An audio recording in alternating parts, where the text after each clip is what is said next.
এই সেনাবাহিনীরা দেশকে সৃষ্টি করেছে, প্রতি খাতায় খাতায় এই সেনাবাহিনীরা আজকে বাংলাদেশে গ্রাস করছে, পুলিশ মিডিয়ার অবহেলিত লাঞ্ছিত হয়ে রয়েছে।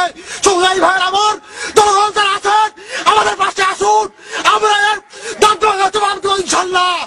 এবং বাংলার বাড়িতে জাতির জনক বঙ্গবন্ধু শেখ মুজিবুর রহমানের কন্যা শেখ হাসিনা উদ্দেশ্যে বলতে চাই, আপনি আসুন আমাদের সমস্যার সমাধান করুন এবং এই জাতিকে সুন্দর ভাবে একটি সীমান্ত রক্ষার কাজে নিয়োজিত করুন ইনশাল্লাহ। আমরা এই বাংলাদেশকে জীবন দিয়ে হলেও রক্ষা করবো। এবং তখন তাপস রাজি হয় যে এই বিডিআর হত্যাকারীদেরকে সে বিডিআর থেকে পালাতে সাহায্য করবে। বুঝতে পারছেন যে এই স্বাধীন বাংলাদেশে কি হয়েছিল সেদিন খুলে বলছে, আরো বাকি আছে। আজকে সারা বাংলাদেশের মানুষ কাঁদছে এই স্বৈরাচার শেখ হাসিনার অত্যাচারে। আর এই নিমক হারাম মির্জাফর সেনাবাহিনীর কিছু অফিসাররা সেনাবাহিনীকে নামতে দিচ্ছে না, আটকে রেখেছে দেশকে উদ্ধার করার থেকে। পৃথিবীর মডার্ন যে আধুনিক যে ইতিহাস, সেই ইতিহাসে এভাবে একসাথে এতগুলো অফিসারকে মেরে ফেলা, আর্মি অফিসারকে মেরে ফেলা, এরকম ইতিহাসে নজির খুবই কম। আমার জানা মতে এরকম নজিরই নেই।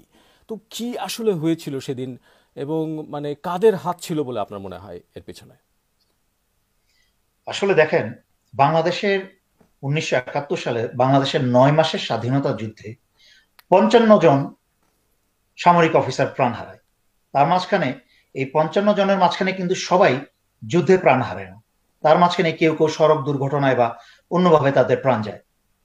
কিন্তু অত্যন্ত দুঃখের এবং পরিতাপের বিষয় যে মাত্র 2 দিনে, যেটা আপনি ঠিক বলেছেন যে পৃথিবীর অন্য কোনো যুদ্ধে তার নজির নেই, যে মাত্র 2 দিনে বাংলাদেশের ষড়যন্ত্রের মাধ্যমে এই বিডিআর এ নিয়োজিত 1 জন মেজর জেনারেল, 2 জন ব্রিগেডিয়ার জেনারেল, 16 জন কর্নেল, 10 জন লেফটেন্যান্ট কর্নেল, 23 জন মেজর, 2 জন ক্যাপ্টেন এবং 3 জন মেডিকেল কোরের অফিসারকে জঘন্যভাবে হত্যা করা হয়। এই 57 জন অফিসারকে জঘন্যভাবে হত্যা করা হয় 2 দিনে মাত্র। নিজের দেশে বিনা যুদ্ধে, নিজের দেশের ইউনিফর্ম পরা থাকা অবস্থায়, কোনো শত্রু ভূমিতে না, নিজের দেশে ঘরের শত্রু বিভীষণের হাতে, নিজের ঘরের শত্রুর হাতে ষড়যন্ত্রের মাধ্যমে জঘন্যভাবে 57 জন অফিসার নিহত হয়। এই 57 জন অফিসার অত্যন্ত দক্ষ, চৌকস অফিসার ছিল, যাদেরকে এই বাংলাদেশ সেনাবাহিনীতে এই বিভিন্ন পদবিতে এতগুলো অফিসারকে তৈরি করতে বাংলাদেশের জনগণের কষ্টার্জিত শত শত কোটি টাকা ব্যয় হয়। এবং তাদেরকে চাইলেও কিন্তু 10, 50, 20 বছরও কিন্তু এরকম অফিসার আবার হুট করে তৈরি করে ফেলা যাবে না। বাংলাদেশের একটা বিশাল ক্ষতি হয়েছে, ক্ষতি করা হয়েছে একটা ষড়যন্ত্রের মাধ্যমে। এখানে অনেক কথা আসে, আমার পক্ষে এই ছোট্ট অনুষ্ঠানের মাধ্যমে হয়তোবা এত কথা বলা সম্ভব না। তারপরেও ওয়াকি ভাই, আপনি যে সুন্দর প্রশ্নটা করেছেন এবং জনগণ অনেকেই এটা জানতে চায়, তারা রহস্য জানতে চায়, তারা সবকিছু বিশদভাবে জানতে চায়। আমি চেষ্টা করব মূল বিষয়গুলোতে তুলে ধরতে। দেখেন, বিডিআর এর হত্যা পরিকল্পনা কিন্তু শুরু হয়েছে সেই অক্টোবর নভেম্বর 2008 থেকে, নির্বাচনের আরো 2-3 মাস আগে থেকেই কিন্তু আপনার বিডিআর এর অফিসারদের হত্যার ষড়যন্ত্র বা পরিকল্পনা শুরু হয়েছিল, যা সরাসরি শেখ হাসিনা এবং তার পুত্র জয় জড়িত। এবং এই ব্যাপারে কিন্তু নিউ ইয়র্কে ওই সময় একটা পত্রিকায় পাবলিশড হয়েছিল, নিউ ইয়র্কের একটা পত্রিকায় জয়ের উদ্ধৃতি দিয়ে বাংলাদেশে এই ম্যাসাকার, এই যে হত্যাকাণ্ডটা হবে, এর একটা উদ্ধৃতি কিন্তু দেওয়া হয়েছিল, একটা পত্রিকা এসেছিল। জয় কিন্তু সেখানে বলেছিল যে বাংলাদেশ সেনাবাহিনীতে এবং বাংলাদেশ প্যারামিলিটারি ফোর্সে ইসলামিক জঙ্গি প্রবেশ করানো হচ্ছে, এবং সে বলেছিল যে এর বিরুদ্ধে একটা প্রতিশোধ নিতে হবে এবং এটার বিরুদ্ধে একটা অ্যাকশন নিতেই হবে। এটা জয় বলেছিল এবং সেটা পত্রিকায় প্রকাশ পেয়েছিল। এইভাবে ভিত্তিহীন মিথ্যা অপবাদ সেনাবাহিনীর বিরুদ্ধে এবং প্যারামিলিটারি ফোর্সের বিরুদ্ধে ভিত্তিহীন অপবাদ জয় এবং আওয়ামী লীগ ছড়াতে শুরু করে। এবং সেই 2009-এর জানুয়ারি ফেব্রুয়ারি নাগাদ তাদের এই বিষ বিষ ঢালা সেনাবাহিনী এবং বিডিআর এর বিরুদ্ধে এবং প্যারামিলিটারি ফোর্সের বিরুদ্ধে বাংলাদেশের এই মিথ্যা ভিত্তিহীন প্রচার চরম আকারে পৌঁছায় এবং ফেব্রুয়ারির শেষের দিকে তা অত্যন্ত নোংরা অবস্থায় চলে আসে। তারা মা, ছেলে এবং আওয়ামী লীগের সমস্ত এই এই নোংরা ব্যক্তিরা ষড়যন্ত্রের মাধ্যমে তারা কিন্তু এই জিনিস শুরু করে। সুতরাং এখন আরেকটু বিশদে গেলে আপনাকে বলতে হয় যে এই চক্রান্ত কিন্তু শুধুমাত্র 57 জন অফিসার হত্যাই না, এই চক্রান্ত আরো গভীরে। শেখ হাসিনা তথা আওয়ামী লীগ, ভারতের র এবং ইসরায়েলের মাসাদ, তাদের সম্মিলিত পরিকল্পনায় এই পুরা জিনিসটাকে ঢেলে সাজানো হয়। এর সাথে র এবং মাসাদ পর্যন্ত জড়িত ছিল এবং এই পরিকল্পনাটা মূলত দুইটা ভাগে হয়। একটা হচ্ছে যে কিছু মানুষকে তারা জানায় যে বিডিআর এর এই দুইটা ভাগে হয়। প্রথম ভাগটা হচ্ছে বেসিক্যালি ধোঁকা। প্রথম ভাগটা ধোঁকা কিভাবে? প্রথম অংশে কি ছিল পরিকল্পনায় তাদের? প্রথম অংশে ছিল যে বিডিআর এর সকল অফিসারদেরকে, যারা সেই সময় বিডিআর ছিল, সদরে ছিল, তাদেরকে দরবার হলে তাদেরকে জিম্মি করে বিডিআর এর সৈনিকদের 22 দফা দাবি পেশ করা হবে। 22 দফা দাবি কি? যেমন বেতন ভাতা, তাদের জাতিসংঘে মিশনে নেওয়া এবং বিডিআর থেকে সেনাবাহিনীর অফিসার সরিয়ে তাদের নিজস্ব অফিসার, বিডিআর নিজস্ব অফিসার নিয়োগ করা। এটার পিছনে গভীর কাহিনী আছে যে ভারতের বিএসএফ এর যেসব অফিসাররা আছে তারা কিন্তু সিভিলিয়ান অফিসার, যার ফলে ভারতের বিএসএফ কিন্তু অত্যন্ত দুর্বল একটা ফোর্স, এর একটা আনপ্রফেশনাল ফোর্স। কিন্তু বাংলাদেশের বিডিআর যেহেতু সেনাবাহিনীর চৌকস অফিসারদেরকে দিয়ে বিডিআর কমান্ড করানো হয় এবং প্রশিক্ষণ করানো হয়, বাংলাদেশের বিডিআর কিন্তু অনেকাংশে ভারতের সেনাবাহিনীর চেয়ে শক্তিশালী এবং দক্ষ। এইটা বরাবরই ভারতের একটা ভয় এবং তাদের জন্য একটা সমস্যা যে তারা 2001 সালে রৌমারিতে কি হয়েছিল আপনারা অনেকেই জানেন, সেই সময় এখানে হবে না সেটা পুনরাবৃত্তি করা। তারপরও আমি সংক্ষেপে স্পর্শ করে যাচ্ছি প্রতিটা বিষয় যে কেন সেনাবাহিনী অফিসার সরিয়ে দেওয়ার কথা বলা হচ্ছে। এটা বাংলাদেশের বিডিআর সৈনিকদের বা জেসিওদের দাবি মূলত ছিল না, এটা ভারতের রয়ের দাবি বিডিআরটাকে দুর্বল করে ফেলার জন্য।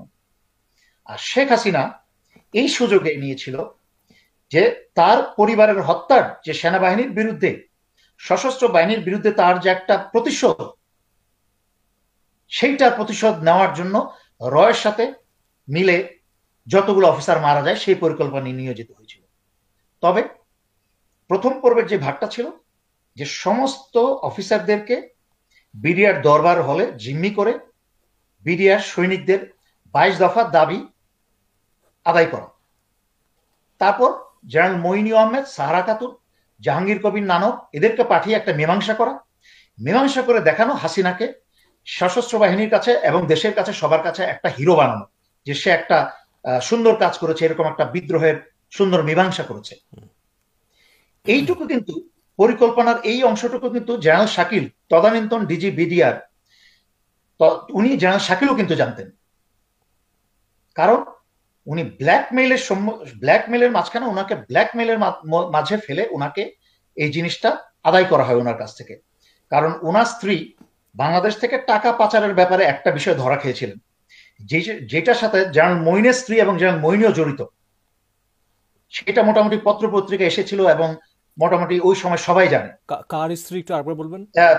আমি একজন মারা গেছে তাই আমি ওনাকে সরাসরি ওনার ব্যাপারে আমি আর বিশদ বলতে চাই না, বাট এটা সবাই জানে যে ওই সময় পত্র পত্রিকায় সব জায়গায় এসেছিল, দেশের থেকে বাইরে কিছু অর্থ নিয়ে যাওয়া হচ্ছিল, তো সেটা আবার ধরা পড়ে যায় বিমানবন্দরে।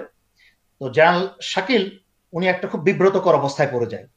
তো সেই অবস্থাটাকে ওনাকে ওই ঘটনাটাকে দিয়ে ওনাকে ব্ল্যাকমেইল করা হয় এবং ওনাকে জানানো হয় যে এই ধরনের একটা নাটকের একটা পরিবেশন করা হবে বিডিআর সৈনিকদের, কি বলে এটাকে দরবার হলে অফিসারদেরকে জিম্মি করে বিডিআর সৈনিকদের 22 দফা একটা দাবি পেশ করা হবে এবং এই দাবিটা আদায় করা, এর বাইরে কিছু না। তবে এর বাইরে যেটা জেনারেল শাকিল জানতেন না, যেটা জেনারেল মইনু আহমেদ সেনাপ্রধান, DG DGFI major general Molla Fazle Akbar, DG NSI major general Monir, CGS lieutenant general Sinha Ibne Jamali, lieutenant colonel Kamruzzaman BDR এর কমিউনিকেশন ইনচার্জ, মেজর শামস অধিনায়ক 44 রাইফেল ব্যাটালিয়ন আর্মার্ডের অফিসার, তদানীন্তন লেফটেন্যান্ট কর্নেল মুকিম পরবর্তীতে brigadier general Mukim, major Salam DGFI paramilitary শাখা। ওনারা জানতেন যে যদি 22 দফা দাবি আদায় না হয় তাহলে জেনারেল শাকিল এবং তার পরবর্তী পদের ব্রিগেডিয়ার বারিকে, জেনারেল শাকিলকে এবং ব্রিগেডিয়ার বারির পায়ে গুলি করা হবে। এটা কিন্তু সেনাবাহিনীর এই অফিসারগুলা জানতো এবং পিলখানায় ব্রিগেডিয়ার মুকিম এক পাতার একটা ওই 22 দফার দাবিতে এক পাতার একটা চিঠি তৈরি করে ফ্যাক্স পাঠানোর জন্য সমস্ত কিছু রেডি ছিল, যেই ফ্যাক্সটা প্রধানমন্ত্রী থেকে শেখ হাসিনার কাছে, সেনা প্রধানের কাছে এবং আরো অনেকগুলো জায়গায় পাঠানো হবে, ডিজিএফআই তে পাঠানো হবে। এই পুরো বিষয়টা ছিল একটা ধোঁকা।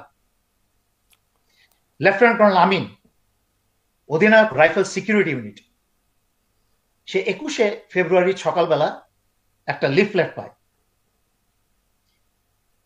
পরবর্তীতে যদি উনিও শহীদ হন, কিন্তু ডিজির নির্দেশে লেফটেন্যান্ট কর্নেল আমিনও কিন্তু আবার ওই সেই লিফলেটের বিরুদ্ধে আবার একটা লিফলেট তৈরি করেও ছাড়ে। 23শে ফেব্রুয়ারিতে বিডিআর টের পায় যে তাদের অস্ত্রাগার থেকে 3টা এসএমজি হারিয়ে যায়। তখন ডিজি কিছু অফিসারদেরকে নিয়োগ করে সেই অস্ত্রাগারের পাহারায়। তারপরও দেখেন এত কিছুর পরেও এত কিছু ঘটনা ঘটছে, লিফলেট 21 তারিখেই লিফলেট প্রকাশ পেয়ে গেছে, বিডিআর হাতে পৌঁছে গেছে, এনএসআই পেয়ে গেছে, ডিজিএফআই পেয়ে গেছে। তারপরও 24 তারিখ প্রধানমন্ত্রী শেখ হাসিনা, তদানীন্তন প্রধানমন্ত্রী শেখ হাসিনা পিলখানায় আসে। যেখানে প্রধানমন্ত্রীর ভিজিট হয় সেনানিবাসে বা বিডিআর যেখানে প্রধানমন্ত্রীর ভিজিট হয়, সেখানে কিন্তু আপনার সমস্ত অস্ত্রের আপনার ফায়ারিং পিনগুলো সরিয়ে ফেলা হয় যেন কোনো অস্ত্রে গুলি করা না যায়। শুধুমাত্র এসএসএফ আর পিজিআর এর কাছে সেই অস্ত্র থাকে যেটা দিয়ে ফায়ার করা যায় এবং তাদের কাছে গোলা বারুদও থাকে। কিন্তু এত কিছু জানার পরেও কিন্তু প্রধানমন্ত্রী 24 তারিখে পিলখানায় যায়। একই সাথে সে 26 তারিখ বিডিআর এর ডিনার সে বাতিল করে, কারণ সমস্ত পরিকল্পনা শেখ হাসিনার নির্দেশে এবং শেখ হাসিনার জ্ঞানেই হয়। আপনি আপনি বলছেন যে মানে আমাদের প্রধানমন্ত্রী শেখ হাসিনার নির্দেশে এগুলো হয়েছে? আপনি আরো আসছে, মাত্র তো শুরু। এটা আমি প্রথম 2 ভাগের পরিকল্পনার প্রথম ভাগটা বললাম। আচ্ছা আচ্ছা, যেই ভাগটা ছিল একটা ধোঁকা, যেই ধোঁকার মাঝখানে ফেলা হয়েছে general Moeen, DGFI, DG NSI, CGS এবং শেখ হাসিনা, এই কয়জন প্লাস শেখ হাসিনার এই হত্যায় মূলত 2-3 জন অফিসার হত্যায় সাহায্য করে। তার মাঝখানে একজন হচ্ছে লেফটেন্যান্ট কর্নেল কামরুজ্জামান, দ্বিতীয় হচ্ছে ওই সময় পরবর্তীতে ব্রিগেডিয়ার যার নাম বললাম কি বলে এটাকে, কমিউনিকেশন অফিসার কামরুজ্জামান, আপনার তারপরে মেজর শামস, পরবর্তীতে ব্রিগেডিয়ার শামস আর্মার্ডের, এবং পরবর্তীতে ব্রিগেডিয়ার মুকিম। এরা হচ্ছে এই পুরো হত্যার ঘটনা এবং তারা হত্যার পরিকল্পনায় তারা সরাসরি জড়িত। তারা জানতো অফিসারদেরকে হত্যা করা হবে। এটা হচ্ছে প্রথম অংশ, যেখানে ডিজি শাকিল, জেনারেল শাকিল নিজেও জানতেন যে তাদেরকে শুধুমাত্র জিম্মি করে দাবি আদায় করার, সেই দাবি পেশ করা হবে, এর বাইরে কিছু জানতেন না ওনারা। এবং যেহেতু একটা বিপদে পড়েছিলেন উনি, ওই বিপদ থেকে উদ্ধার পাওয়ার জন্যই ওই ব্ল্যাকমেইল ওনাকে গ্রহণ করতে হয়েছিল। আচ্ছা, এখন আসেন আসল পরিকল্পনায়, দ্বিতীয় পরিকল্পনা। আসল পরিকল্পনা যেটা হলো শেখ হাসিনা এবং ভারতের রয়ের সরাসরি তাদের সম্মিলিত পরিকল্পনা পূর্ণ সমর্থনে, শেখ হাসিনার পূর্ণ সমর্থনে ভারতের 60 কোটি টাকা বিনিয়োগ করেছিল। এই 60 কোটি টাকায় বাইরের থেকে 15 জন হত্যাকারী বা প্রফেশনাল কিলার বাংলাদেশে প্রবেশ করানো হয় এবং আভ্যন্তরীণ অন্যান্য কিলারদেরকে নিয়ে মোট 24 জন কিলারের বা খুনির ব্যবস্থা করা হয়। জানুয়ারিতে আর কি ভারতীয় শেখ কমান্ডো হাসিনা ছিল ওরা? আহ, বিভিন্ন ধরনের, আমি এখানে আচ্ছা। কমান্ডো বলবো না, হ্যাঁ।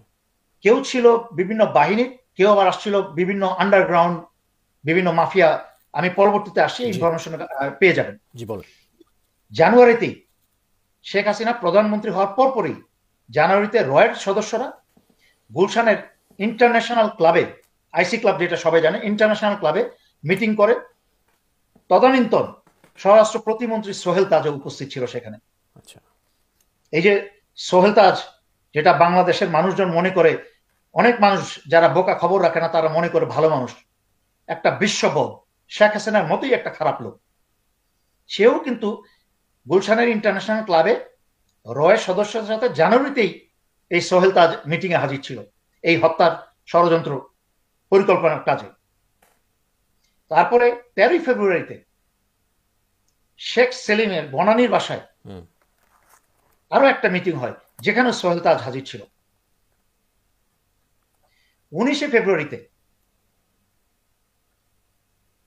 রয়ের গোয়েন্দারা রাশিয়ার আন্ডারওয়ার্ল্ড একটা মাফিয়া নেতা যার নাম হচ্ছে লাজার শাইবাজান, তার সাথে দুবাইয়ের হোটেল বাব আল শামস, দুবাইয়ের একটা হোটেল আছে বাব আল শামস, ইন্টারনেটে সার্চ করে দেখতে পারেন, সেই বাব আল শামসে তারা রয়ের সদস্য এবং রাশিয়ার আন্ডারগ্রাউন্ড সে মাফিয়া নেতা, যেই ব্যক্তি খুনিদেরকে, অনেক খুনি, এই 15 জন ভাড়াটে খুনিদের মাঝখানে অনেক খুনিকে সে প্রোভাইড করে বা এই শেখ হাসিনা এবং ভারতের রকে দেয়, তাদেরকে নিয়ে সেই দুবাইয়ের হোটেলে তাদেরকে নিয়ে মিটিং করে সেখানে পরিকল্পনা চূড়ান্ত হয় এবং সেখানে টাকা পয়সা, সমস্ত লেনদেন, অগ্রিম টাকা পয়সা তাদেরকে দেওয়া হয়। ভাড়া করা খুনি 19শে ফেব্রুয়ারি মধ্যেই কিন্তু ভাড়া করা খুনিগুলা বাংলাদেশে প্রবেশ করে যায় বেশিরভাগই। তাদের মাঝখানে কেউ আবার 21শে ফেব্রুয়ারিতে, 2009-এর 21শে ফেব্রুয়ারি, যেই সময় বেনাপোল সীমান্ত 5 ঘন্টার জন্য খোলা রাখা হয় ভারত এবং বাংলাদেশিদের মাঝখানে একটা সৌহার্দ্য বিনিময়ের জন্য, সেই 5 ঘন্টার ফাঁকে পশ্চিমবঙ্গের মন্ত্রী যখন বাংলাদেশে 1 লাখ মিষ্টি পাঠানোর, শুভেচ্ছা মিষ্টি পাঠানোর কথা ছিল, তার মাঝখানে 16,000 মিষ্টি নিয়ে আরো অনেক হত্যাকারী 21শে ফেব্রুয়ারিতে বেনাপোল সীমান্ত দিয়ে বাংলাদেশে প্রবেশ করে। পরিকল্পনা অনুযায়ী এরা 4 নাম্বার গেট দিয়ে বেডফোর্ড ট্রাক নিয়ে প্রবেশ করে এবং পিকআপের মাঝখানে অস্ত্র এবং গোলা বারুদ নিয়ে প্রবেশ করে। এই ছিল প্রবেশ করার তাদের পরিকল্পনা, এবং পরিকল্পনার অংশে ছিল যে তারা এই কয়জন ঢোকার পরে, 24 জন ঢোকার পরে বাকি অন্যান্য বিডিআর এর সৈনিকদেরকে বাধ্য করবে এই হত্যাকাণ্ডে অংশগ্রহণ করার জন্য।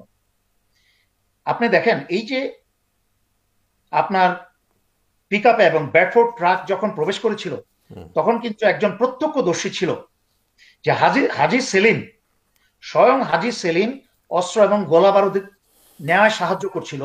একজন প্রত্যক্ষদর্শী এটা দেখার পরে এনএসআই ডিজিকে জানায় যে খুব সম্ভবত হাজি সেলিম বিডিআর এর মাঝখানে কোনো একটা অঘটন ঘটাতে যাচ্ছে।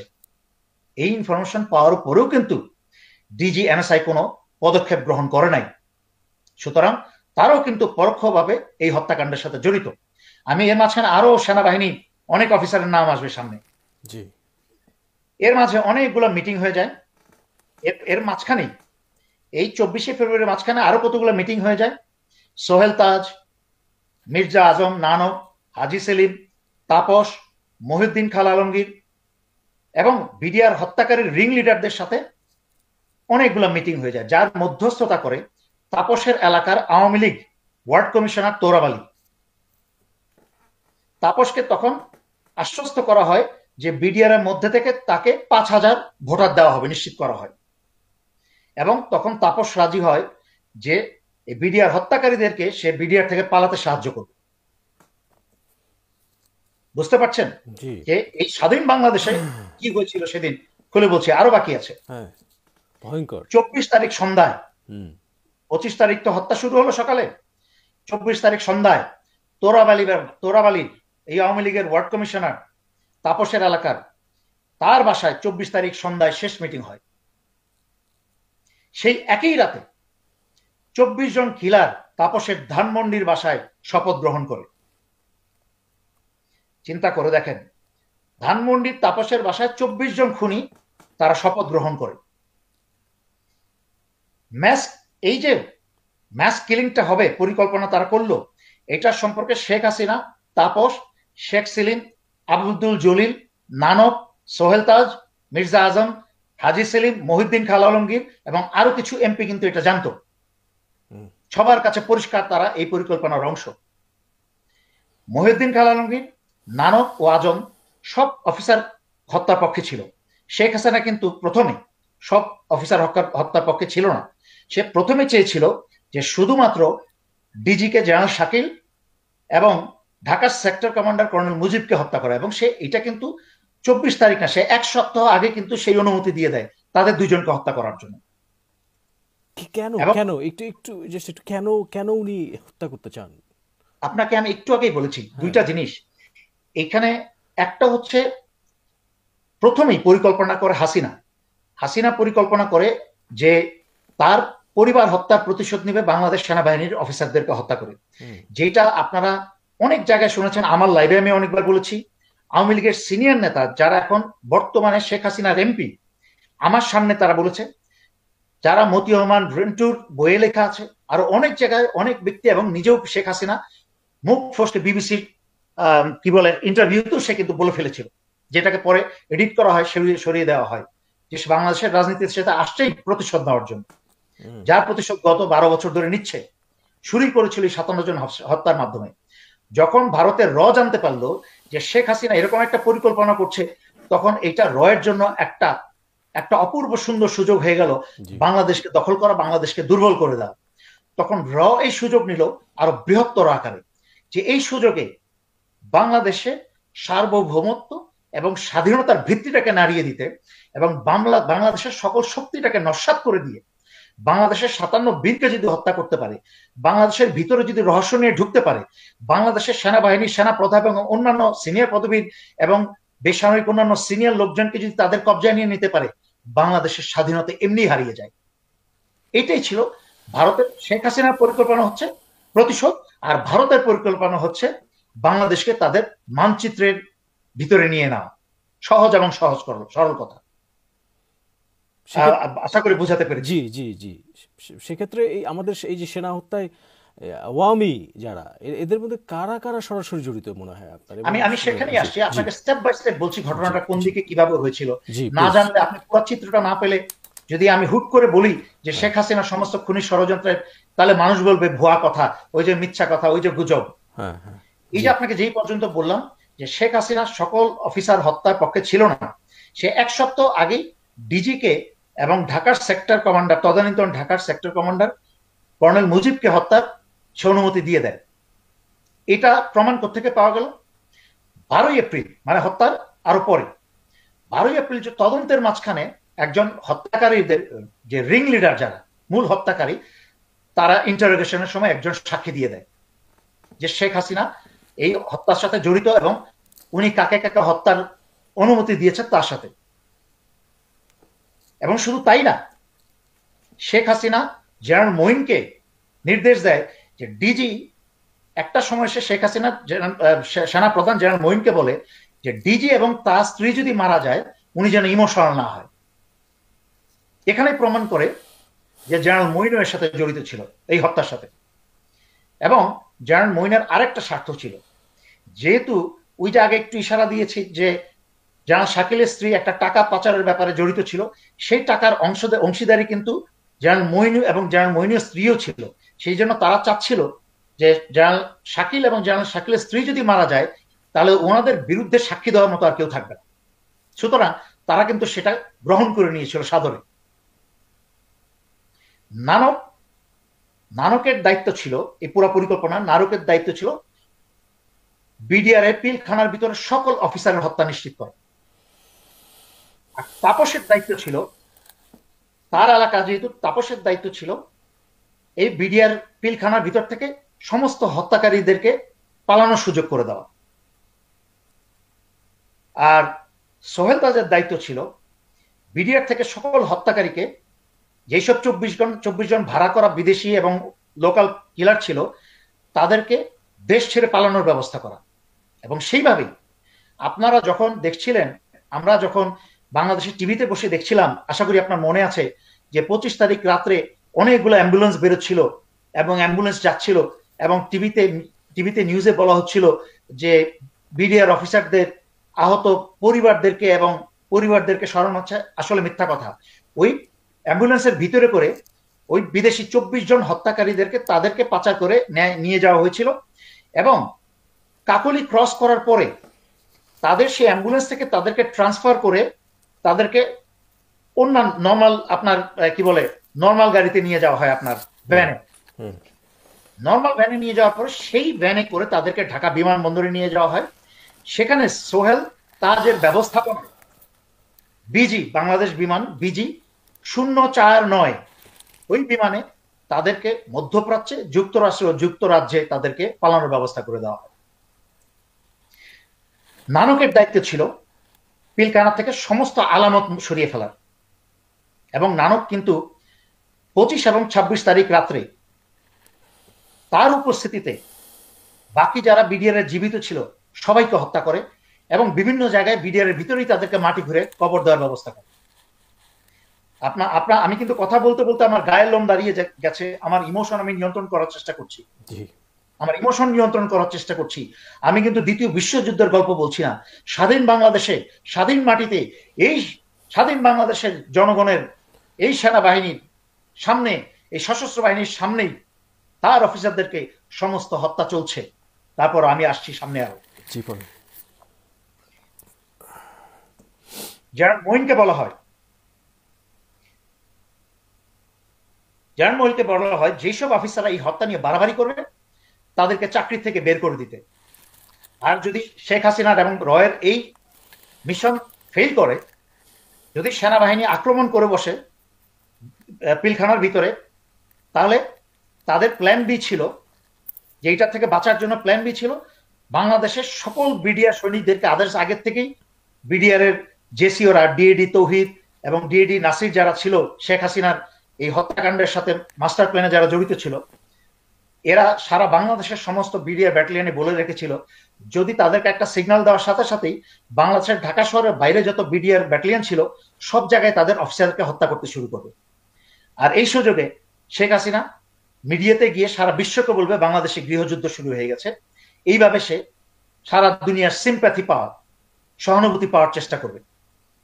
এবং তখন আরো সামনে বলবো যেটা আপনার ভারতে সেনাবাহিনী, আসামে, ত্রিপুরায়, ক্যালকাটায় ভারতের সেনাবাহিনী প্রস্তুত ছিল হেলিকপ্টার নিয়ে শেখ হাসিনাকে উদ্ধার করার জন্য, কিন্তু সেই পর্যন্ত আর যেতে হয় নাই। বাংলাদেশের মীর জাফর সেনাবাহিনীর অফিসাররা, কিছু অফিসাররা তারা নিজের ব্রাদার অফিসারদেরকে হত্যা করায় শেখ হাসিনাকে এবং ভারতের রকের সর্বাত্মকভাবে তাদেরকে সহযোগিতা করেছে। এবং প্রতি অফিসার হত্যার পিছনে 4 লাখ টাকা ঘোষণা করা হয়। যেই সব সৈনিকরা অফিসারদেরকে হত্যা করবে তাদেরকে 4 লাখ টাকা করে দেওয়া হবে। এবং যেই সব পিলখানায় যেসব সৈনিকরা যারা হত্যা কাজে নিয়োজিত হয় তাদেরকে ডিএডি তৌহিদ, শেখ হাসিনার এই মাস্টার প্ল্যানের সঙ্গী, সে কিন্তু দেশের ভিতরে টাকা ভাগ বাটোয়ারা করে, এবং যারা বাইরে থেকে খুনে নিয়ে আসে তাদেরকে দুবাইয়ে শেখ হাসিনার ছেলে জয় এবং আপনার কি বলে প্রতিমন্ত্রী সোহেল তাজ, সে এই টাকা ডিস্ট্রিবিউট করে বাইরের কিলারদেরকে দুবাইয়ে। আপনি দেখেন 24 তারিখ রাত আনুমানিক 10টা থেকে 11টার মাঝে আতাউর নামে জিগাতলা একটা ফিলিং স্টেশনের মালিক, সে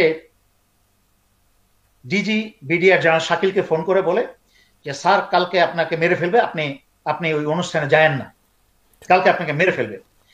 এই ইনফরমেশনটা কিন্তু র্যাবের এডিজি কর্নেল রেজানুর উনিও কিন্তু জেনে যান, পরবর্তীতে মেজর জেনারেল, উনিও কিন্তু জেনে ফেলেন, বাট উনি ব্যবস্থা গ্রহণ করেন নাই।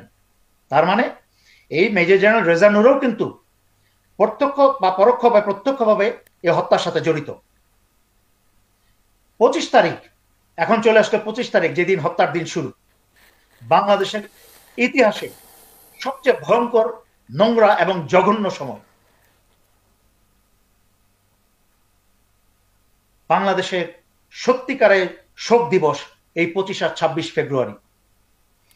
এই 25 তারিখ সকাল ঠিক 8:45 এনএসআই এর ডিজি প্রধানমন্ত্রী এবং সেনা প্রধানকে জানায় যে বিডিআর এর বিদ্রোহ শুরু হতে যাচ্ছে। চিন্তা করে দেখেন, ইতিমধ্যে 8:45 ডিজি এনএসআই জানিয়ে দেয় প্রধানমন্ত্রীকে এবং সেনা প্রধানকে যে বিডিআর এর বিদ্রোহ শুরু হতে যাচ্ছে। এটা জানার পরেও কিন্তু প্রধানমন্ত্রী এবং সেনা প্রধান কোন প্রকার পদক্ষেপ না নিয়ে চুপ করে থাকে, কারণ তারা এই পরিকল্পনার সাথে তাদের পরিকল্পিত এবং তারা পরিকল্পনা মোতাবেক সমস্ত ঘটনা যেন চলে, সেই জন্য তারা কোনো প্রকার ব্যবস্থা গ্রহণ করে নাই। ডিজিবিডিআর যখন সকালবেলা এটা শুরু হলো, আপনাকে আগে বলেছি যে ইতিমধ্যেই কিন্তু 3টা এসএমজি চুরি হয়ে যায়, যেটা 23 তারিখে ধরা পড়ে। যখন গোলাগুলি শুরু হলো, প্রথমে নিউজ আসলো যে একজন দুজন সৈনিক গোলাগুলি করছে, সমস্যা সৃষ্টি করছে। তখন কিন্তু ডিজিবিডিআর জেনারেল শাকিল উনি প্রধানমন্ত্রীকে ফোন করেন, সেনা প্রধানকে ফোন করেন এবং DGFI general Molla Fazle আকবরকেও phone করেন, কিন্তু তারা কোনো প্রকার পদক্ষেপ গ্রহণ করেন নাই।